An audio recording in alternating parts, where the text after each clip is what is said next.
My son went missing in late fall of 2020. I'd been at work, my wife as well. She gets off before me, usually getting supper ready for the kids and I before I get home after everyone else. I'd gotten a call about an hour before I was off. She asked me where our son Trevor was, that he wasn't home and didn't call, which he always did. He was a good kid. I hadn't gotten a message or a call from him either, so I was no help. The worry in her voice, the sound of any good mother, was clear, and I had to do something about it. We notified the police after attempting to have several people in the family, along with some of his friends and others Trevor knew, contact him, but we never saw him again. It's been 3 years since we lost our son. We never touched his room. The wife wouldn't let me, and I didn't mind. I'd sometimes go and open the door just like I would when he was still with us. It calmed me, but it also reminded me of his absence. My wife still hasn't gotten over it. She'd been trying to move ever since he left.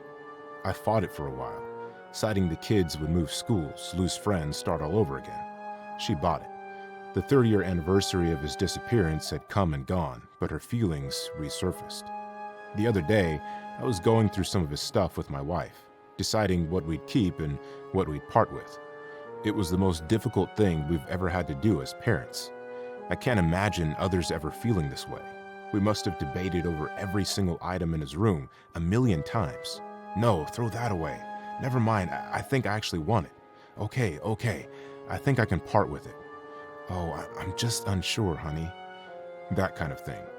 Then we found a notebook in its closet. Inside wasn't a suicide note left behind or one of those I'm running away things. There were dates written after the day he disappeared, and with each date was an entry. November 7th, 2020. Mom, Dad, if you found this, just know I love you. I probably won't be back anytime soon, or ever. I regret coming here to the back rooms. I found a way to talk to you. It makes me feel better about being stuck here. If I had a choice, just know I would never have tried to come here. I didn't think it was real. I didn't think any place like this could exist. I'll try to write as much as I can every week. I would write every day, but this place isn't safe. Something is almost always watching you. I can't ever find a spot to write, or even rest half the time. Once the current date surpasses a week or two without another entry, just know I'm gone. Again, I love you both. P.S. If you're not sure it's really me writing this, Dad, remember when you called in sick from work for a week because you wanted to play golf at the new Millions course and told me to not tell Mom? Just know I never told on you until now, in case Mom is reading this. November 13th, 2020. I found a clock here. It's just like in dreams. The hands either don't move or they move at a speed far faster than real time. I've slept several times now, so I'm making my best guess on what day it is. For all I know, I could have been here only a day or a month. Regardless, I made it to level 1. There's so much fog and I can't tell where it's coming from. I can barely see what's a few feet in front of me. Just like level 0, there's something here too. I think it hides in the fog, but I also think the fog helps me hide from it too. I don't know if it's human. I think it speaks to me. This is hard to believe, I know. I can't believe it either. I love you. November 25th, 2020. I've been busy since I last wrote. I hope these are getting through. It promised me it would. Maybe one day when I find a way out, I can tell you about it. For now, I don't have time. I wouldn't have written so soon, but I think I'm being followed. I found this giant room. The walls were covered in twisting red stripes. So was the floor. It was dizzying. There was a hallway, endless, and the further you went, the further it seemed to go. At the end was a red door, candy striped like everything else. That's where I met this thing. Something straight out of a nightmare, like Freddy Krueger. I should have known there'd be nothing but trouble on the other end of that door. I'm so stupid. I tried to run. Think I lost it for now, but there's this feeling. I'll try to write again soon. For now, I've got to keep moving. There wasn't another entry, so we threw the notebook back in the closet. So overwhelmed by it that we decided to stop cleaning out his room for the rest of the day. Reading this stuff with my wife didn't make things easier. It just brought confusion. We didn't understand why he'd write these things and then just run off and disappear like it was a big joke. That's just not something he'd ever do. He was a good kid. We have a safe home, no abuse, no fighting, a happy family. None of this made sense. A part of me wanted to believe it wasn't him, but the father in me just wanted it to be. Who else would have known about me playing hooky with work for some golf? He's the only one I told. My wife and I avoided his room for a couple weeks, but recently went back in to pack up his stuff for good, try to move on. Once we were done with most of what was left, I told my wife to go make us some lunch while I finished packing up the boxes we had spread across the floor. What I really wanted to do was look at that notebook again. I'm not sure why, but maybe I found comfort in it. Maybe it was the universe, whatever you want to call it. I read through the entries, same as before. Then I saw a new date, along with it a new entry. I swear it wasn't there before. December 1st, 2020. This might be my last entry. The further you go in here, the more you have to stay moving. Something has been following me since I got to level 99. Something more evil than anything I could have ever imagined. It changes its form. It could be anything, just one wrong turn opening the wrong door. That's all it would take.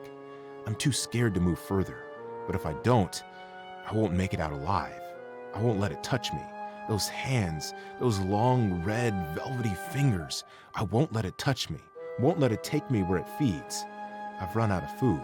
I'm on my last 2 bottles of water, and I'm tired. If this is it, if this really is close to the end, just know I made it far. I love you guys. I want you to know that the date I write this is April 5th, 2024. Either someone is playing a cruel joke, or it's really him. Time in there must be different. Had he been writing for the last 3 years, thinking he'd only been in there for a few weeks? I don't think he's got much longer in there, wherever he is. So I'm gonna find a way into the back rooms and get him out, dead or alive.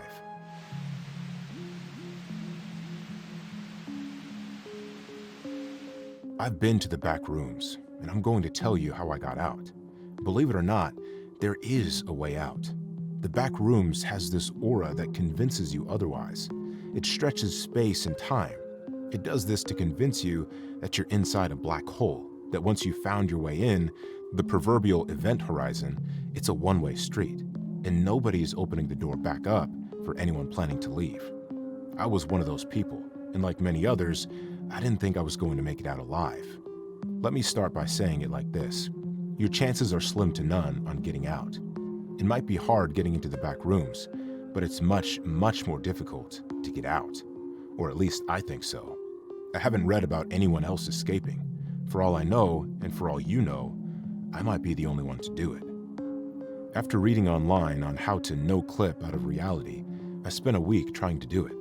I'm talking 10 hours a day, 7 days a week, trying to find a way into that place. Tried finding doors that didn't previously exist, went to abandoned buildings, old arcades, etc. I tried walking through walls, nearly inducing a concussion. When I finally got in, I think I was there for several weeks. The entire time trying to find a way out.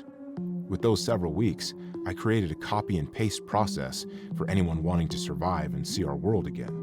If you're seriously thinking about entering the back rooms, listen up. It might save your life. Here are the steps. Number 1, prepare yourself mentally for the journey and don't pack light. You're gonna be there for a while, and the last thing you'll want is to come unprepared in all aspects, mentally and physically. There are tips online on items you should bring with you, especially if you plan on going deep into the back rooms to other levels. Each level has its demons, so know what you're going into before you do. Number 2, once you've no-clipped and crossed the veil, immediately, and I mean immediately, don't look into any shadows. Avoid dark corners, poorly lit areas. Creatures wait for you there. You wouldn't want to end your journey prematurely. If you cannot avoid a dark area, keep your head down and run. Number 3, listen for voices, but be careful on what you tune into. People might not know this, but the voices you hear aren't just hallucinations or entities lurking in the dark. It's the real world. Faint whispers of our dimension crossing over as others find their way into the back rooms. People like you. They don't exist on the same plane as you. The back rooms is like being VIP backstage. It's just you, but you can still hear the crowd outside in front of the stage. You need to follow those sounds. anything that reminds you of the real world. Only problem is, once that person has passed through, the sounds stop, along with your chances of finding where it came from, if you're not already on top of it. Number 4. Once right on top of the sounds, look for something bright. Mine was on a wall. I'm not sure if it's like this for everyone. What you'll want to do is stare at it while walking towards it. If the light gets bigger, and I mean so big that it overtakes your entire vision, then it's a door. The light you're seeing is the real world. It's so bright because the back rooms is a place void of it. There is no true light in the back rooms, as the back rooms is no true place. Now, keep walking until you're back. Keep straight to the best of your ability. You will start to hear the real world, but the back rooms know this. It doesn't want you to leave.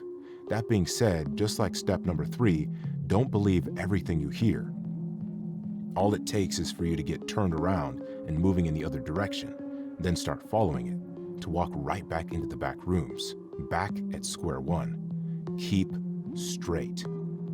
If done correctly, you should end up like I did, here to tell the tale. But if I could save you even more time, I'd say to never visit the back rooms. Most will never escape.